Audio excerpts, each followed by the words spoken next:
लावणार म्हणाले. मुळामध्ये निवडणुकीच्या अगोदर हे अशा पार्ट्या किंवा असे हे जे लोक आहेत ना, जय मीम जय भीम बोलतात, बरोबर, आणि निवडणुकीच्या नंतर फक्त जय मीमच राहतं. आमच्या डॉक्टर बाबासाहेब आंबेडकरांना विसरतात. आमच्या संविधानाला कुठल्या संविधानाच्या कुठल्या पानावर नगरपालिकेमध्ये महापालिकेमध्ये नमाज पठण परवानगी आहे, हे डॉक्टर बाबासाहेब आंबेडकरांच्या लिहिलेल्या संविधानामध्ये कुठे परवानगी आहे ह्याचे जरा कागद दाखवा होते नि मला. तुम्ही तिथे विकास करण्यासाठी निवडून गेलेला आहेत की धर्म वाढवण्यासाठी निवडून गेलेला आहात? हे जिहाद नाही का? ह्याचाच विरोध आम्ही वारंवार करतोय ना.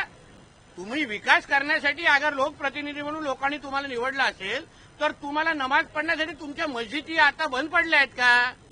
तिथे टाळे लावले आहेत का? की तुम्हाला महापालिकेमध्ये मग आम्ही उद्या आमचा हिंदू राष्ट्रामध्ये मग आम्ही प्रत्येक महापालिकेमध्ये भगवद्गीता वाचायला सुरू करतो ना. मग हिरव्या सापाने थोबाड उघडू नये. मग तुम्ही केलं तर चालतं आणि आम्ही केल्यावर मग देखो ये हिंदू मुसलमान कर रहे. मग आता काय झालंय म्हणजे ह्यांचे शुक्रवारी पण सिलेंडर वरती येणार आणि दर दिवस पण येणार, हे कुठे लिहिलेलं आहे? आणखी एक व्हिडिओ व्हायरल होते सावंतवाडीचा. एक लक्षात घ्या, माझ्या सिंधुदुर्ग जिथे मी पालकमंत्री आहे ना, अशा लोकांना असे धडे शिकवीन ते परत हात कापतील. उदाहरण देईन मी माझ्या इकडे.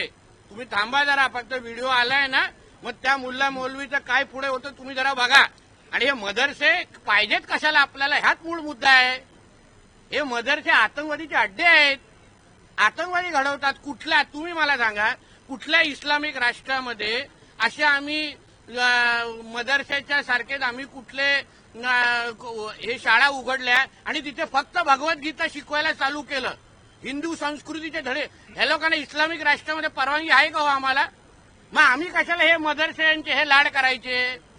कधी त्याच्यामध्ये हत्यार भेटतात, कधी मुलांना मारलं जातात. आमच्या हिंदू राष्ट्र तुम्हाला कुराण शिकवायचं ना, आहेत ना तुमच्या मस्जिदी, मदरसे कशाला पाहिजे तुम्हाला? माझी तर स्पष्ट भूमी आहे, त्याबद्दल मी मुख्यमंत्री साहेबांशी बोलणार आहे. महाराष्ट्रातले सगळे मदरसे बंद करून टाका.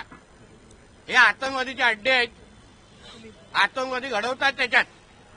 आणि आमच्या इथे बसून तुम्हाला अशा वेगळ्या पद्धतीचे अड्डे चालवण्याची गरज काय आहे? कुराण शिकवत तुम्ही मस्जिदीमध्ये शिकवा ना. म्हणून त्यांना जो काय धडा शिकवायचा आहे ना, त्या मुलं ज्यांनी लहान मुलांना हात लावलाय, बघा पुढे हात थराथरा कसे कापतात.